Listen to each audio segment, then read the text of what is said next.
Magandang oras sa atin lahat at malusog na katawan sa lahat. Good afternoon here. London City, Ontario, Province, Canada. As usual, naka tayo. Yan, naka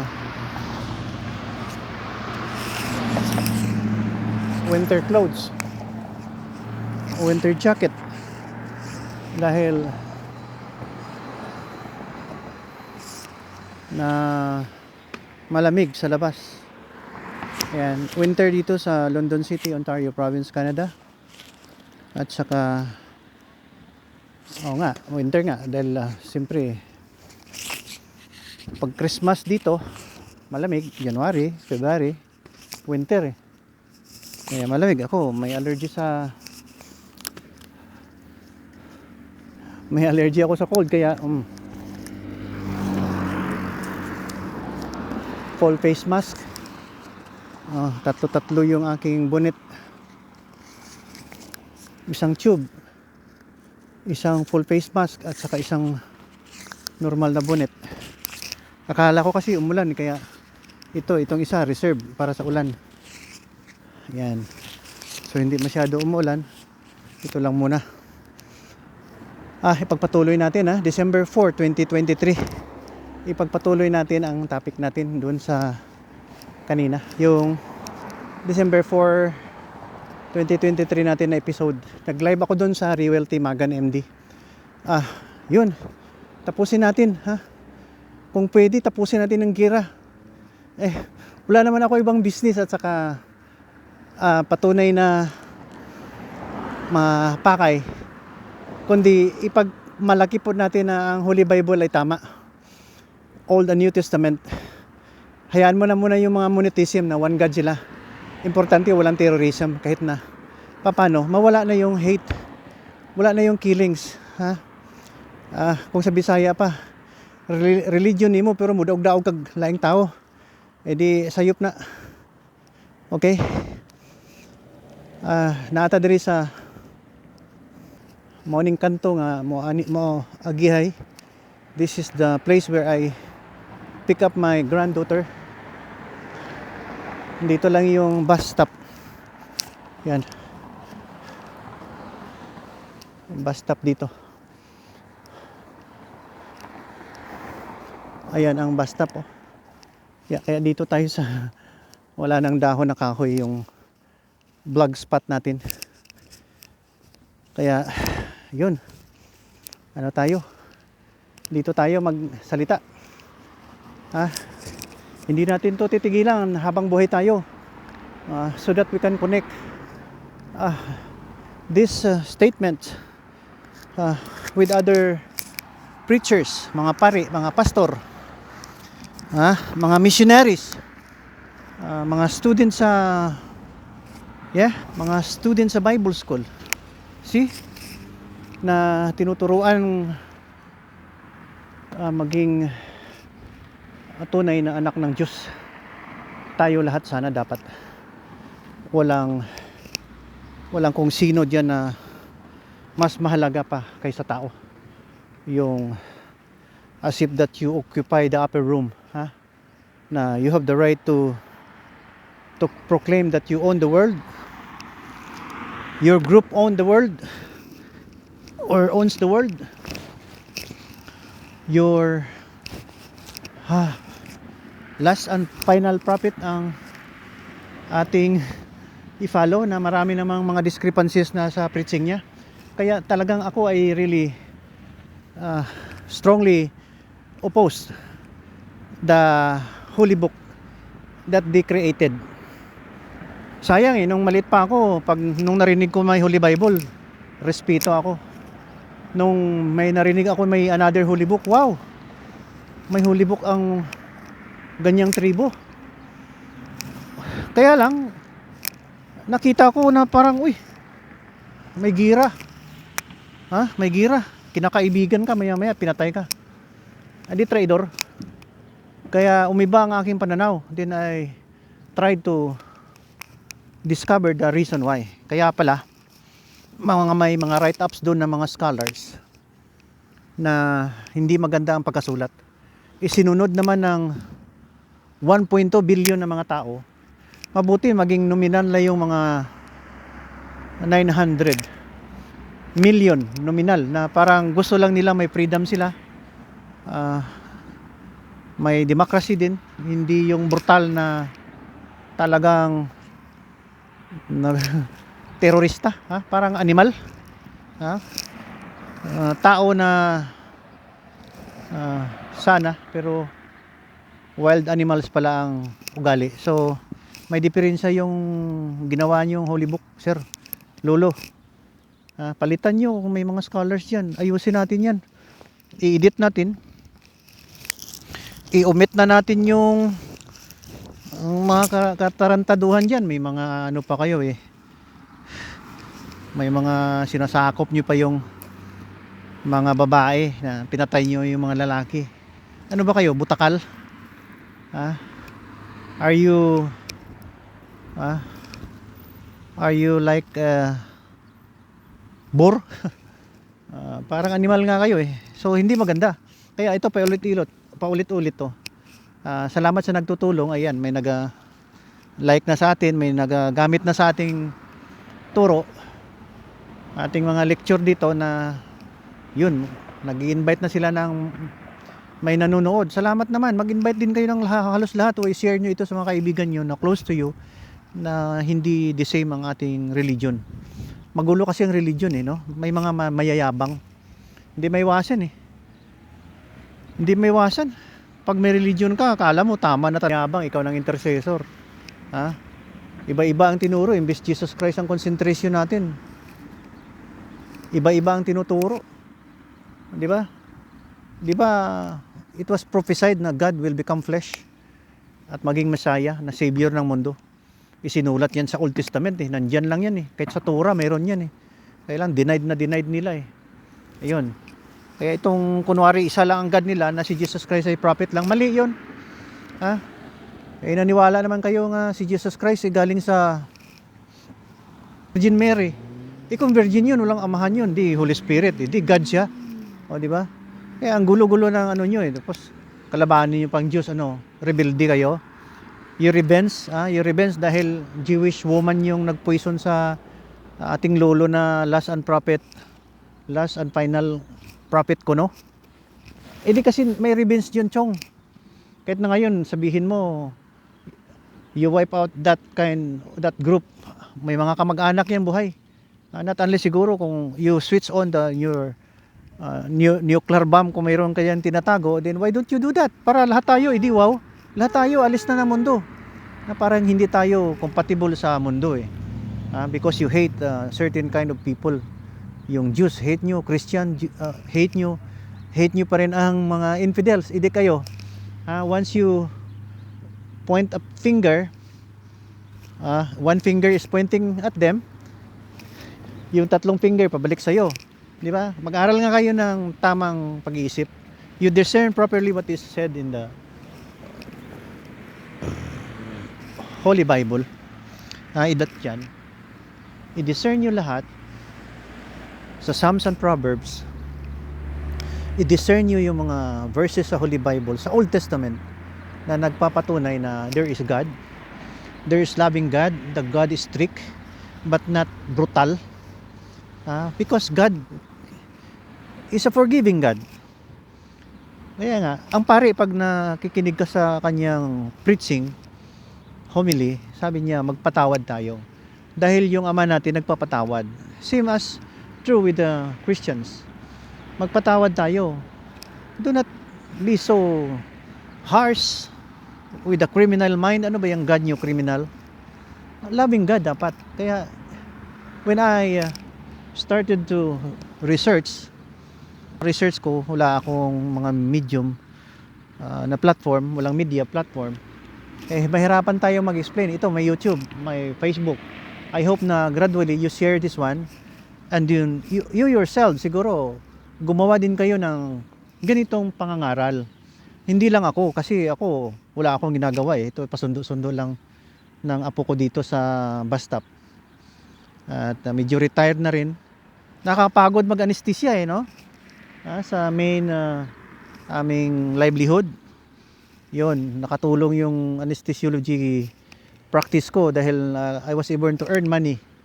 At yun, blessing din ni Lord yun dahil binigyan tayo ng konting grasya na mayroon tayong talent ng ganyan at nakatulong masyado sa ibang tao at saka ating pamilya.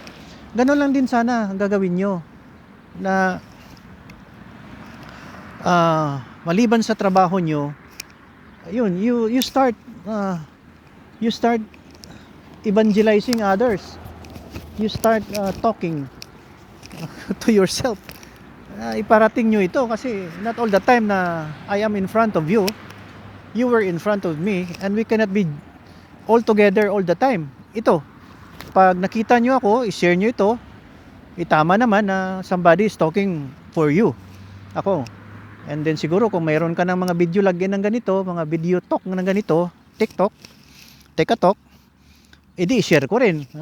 I-share ko rin. Di masaya tayo, di ba? Hindi yun ang isip mo, patayin ito, patayin yun, edi beheaded dito, beheading doon. Edi wow, grabe ka naman. Ano yung nangyari sa Mindanao, alam nyo, matagal ko yan na dinadasal na mawala na sana yung practice na yan. Kaya ito, pabalik-balik. Alboroto na yung mga mucols, mga molecules.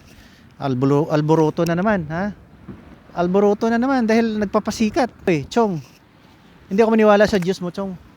Baka sira ulo yung Diyos mo. Sinabi ko na sa iyo Dati, 10 years ago. 16 years ago ba yun? Ang yabang-yabang ng isa Sinabi ko, ano bang klaseng Diyos mo? Baka sira ulo yung propita mo. Hindi ko man sinasabi kung sinong propita. Baka sira ulo. Ang fake yung God mo. Hindi yan maganda. Kaya, siyempre, radical tayo. Hindi naman pwede na kung may paniwala ka, talagang tama ka na. Paniwala ka, tama ka, pero ang dating mo, ang tapang mo, ang yabang mo, hindi pwede. Ang nangyayari ngayon, bakit may retaliation yung Jewish people? Mas malakas sila kayo, ano lang kayo. Kung sa Ilonggo pa, may burador lang kamo, paragliding lang. Kasi kanila jet plane. Sira ulo ka ba? Mag-retaliate yung tao kasi you started the first savage massacre. You started it. You ignited the fire. Oo, tama siguro yung sabi mo na ang Diyos mo ay magprotekta sa'yo. Ngayon, patayan na. Alam mo na malakas sila sa tingin ko lang mas matalino sila kaysa kayo siguro dependent on ayuda, amelioration, ayuda yung United Nations, tapos ginagawa niyo pang bomba. Lahat ng pera na pumupunta sa inyo ginagawa niyo ng tunnel. Bubo ka ba? Ba't dyan ka, why don't you rely on the tunnels? Kung ako lang, lagyan ko lang yan ng usok na makatulog kayo. Wala na, hindi na kayo mabubuhay. O poisonous smoke. Kasi nasa tunnel ka Kaya sabi ko, balik tayo sa kay Jesus Christ, Holy Bible. Jesus Christ nagpapatawad. You pray, sabi niya, just call upon me anywhere. Huwag na kailangan yung mga beads yan, may hawak-hawak ka pa kung ano-ano dyan sa kamay mo. You concentrate from God to you. From you to God. Wala nang network or provider. Ganyan, yung tawag niyan. Or internet provider. Wala na social network. Puntahan mo yung God. Ngayon natawagin mo siya. Like si Jeremiah 33:3. Sabi ni God doon, Jeremiah chapter 3 verse 33. Yan, alam mo ang promise ng God sa iyo, sobra-sobra. Talagang hindi mo ma-imagine ang kagandahan ng langit na ibigay ko sa inyo. Di ba? Mahinahon magsalita ang God, hindi yan brutal, Chong. Kaya ayaw kong yabang-yabang nyo pag nag-retaliate, iiyak kayo tapos as if that gusto nyong idamay lahat. na kayo ay na-massacre. In the first place, tayo ang nauna kayong nagloko eh. Alam niyo naman, hindi basta-bastang patayin niyo yung kamag-anak nila. Di mag-retaliate yun, ha? Anong hinahawakan niyo? Yung sinasabi ko, kung ayaw niyo nang mabuhay, mauna na kayo. You blow yourself up. Hello, ate! Mga taga New Ibaisi, ha? Yan. Sundo din sila ng anak nila. Di ba? Kung ayaw mo na sa mundo, huwag niyo kaming idamay. Grabe naman kayo. Ha? Kaya nagsasalita ako dito, no? Parang loko-loko. Pero wala tayong choice eh. We have to do something. We have to do something. Alam mo, matagal ko na sinusulat to eh. Kaya lang, hindi siguro na nagbabasa. Hindi ko naman pinuforward kung saan. Ngayon, marami na akong video login. Ito, TikTok. Hindi, makinig kayo. I-forward nyo ito sa kaibigan nyo. Sabihin nyo, friend ko yan, kilala ko yan. Ha? Ordinaryong tao lang yan. Alam mo, ang batayan ko, bakit ako nandito? Dahil walang kwentang tawa ko eh. Very small person, nobody. Wala talaga, very low. Hindi lawyer. Ang sa akin lang, I'm proud that I am a child of God. I am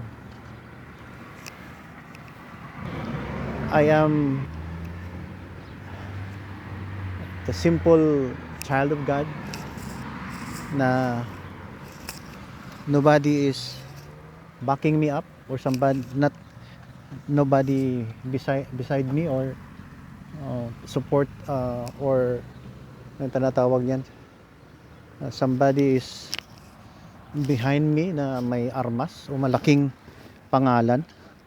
Wala, ako lang. Solo flight ko lang to. Ayan na ang bus. Ayan ang bus. Oh, ayan. Man yung imbes magre-record ka na naga-off yung naga-off yung cellphone. Ayan ang bus oh. Malamig dito eh kaya ayan.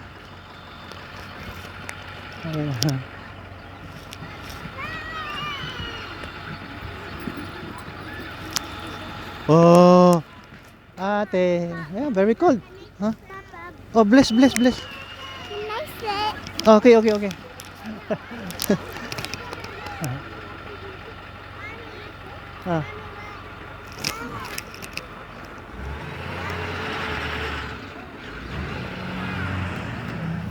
Very cold here. Very cold. Chilly. Yeah. Oh, dyan ka na naman. Buti hindi bumaliktad yung ating camera. Minsan pag lagay ko sa ano yan, yung nilagay ko sa what happened? Do like that. Do not do like that. Oh, very dirty. Nilalagay ko sa body cam.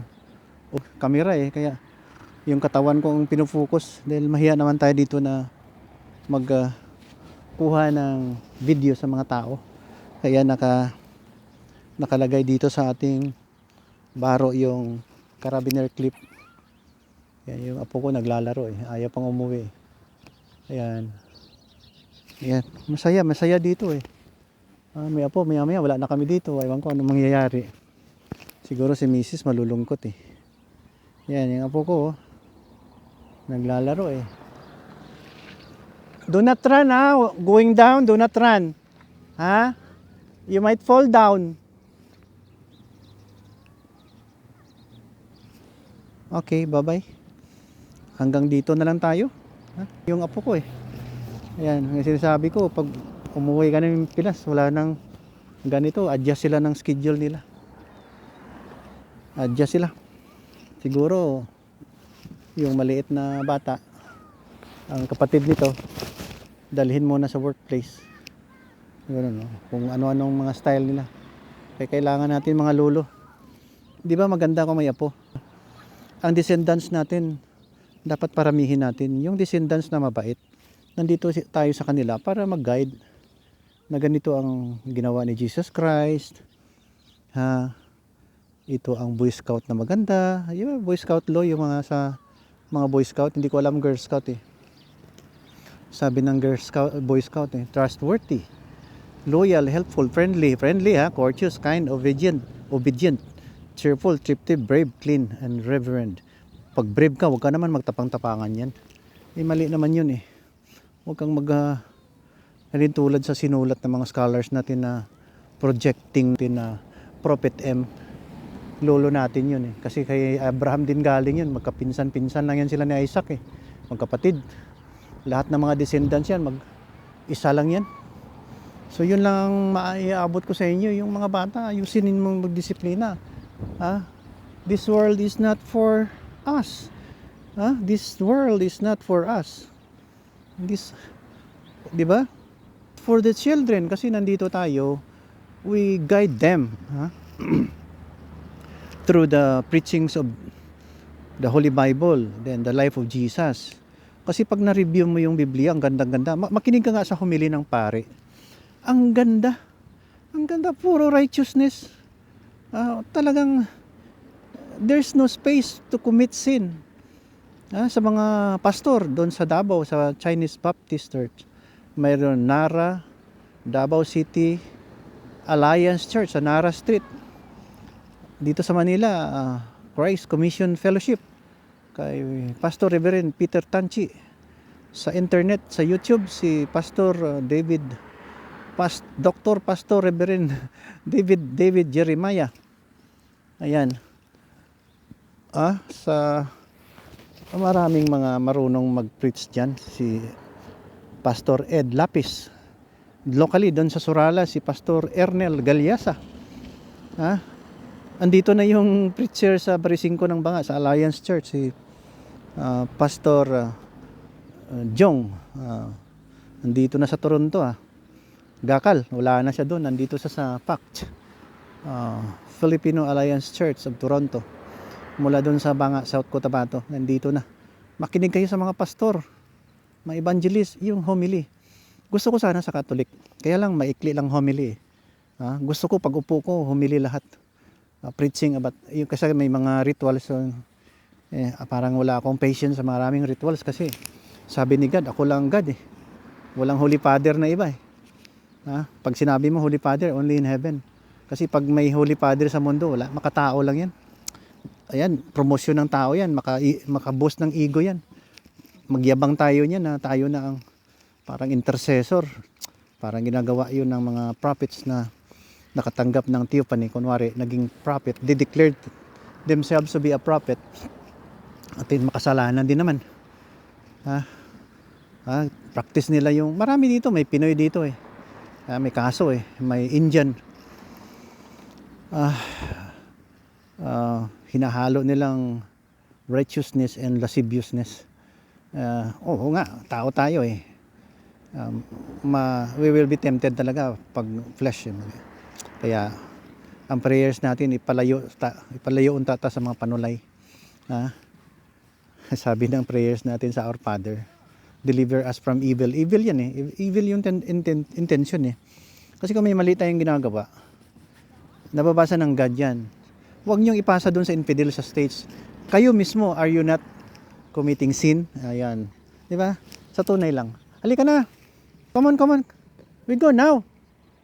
You are soiling your clothes, everything soiled, very dirty. Come. We go. Give me the chair.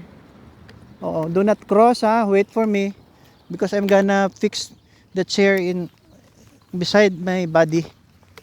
Yeah, wait. Do not cross the street. Wait for me. Wait, yan si Beulah, aking apo. Talagang yan. So we go, the chair is there already hanging. Okay. So we go. Wait, I'll also fix my cell phone with the carabiner clip inside my finger. Okay. We go. All right. Yan, I hope December 4, 2023. Yan, you soiled your... Oh, see, very dirty. You wash that? Do you have an extra there? Do you have an extra? You prepare for tomorrow. You prepare your gloves and everything because it's very dirty already. See? Because you play there. Okay?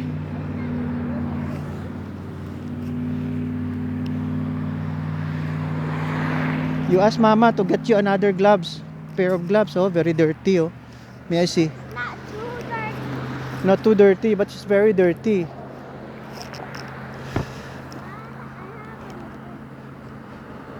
Okay.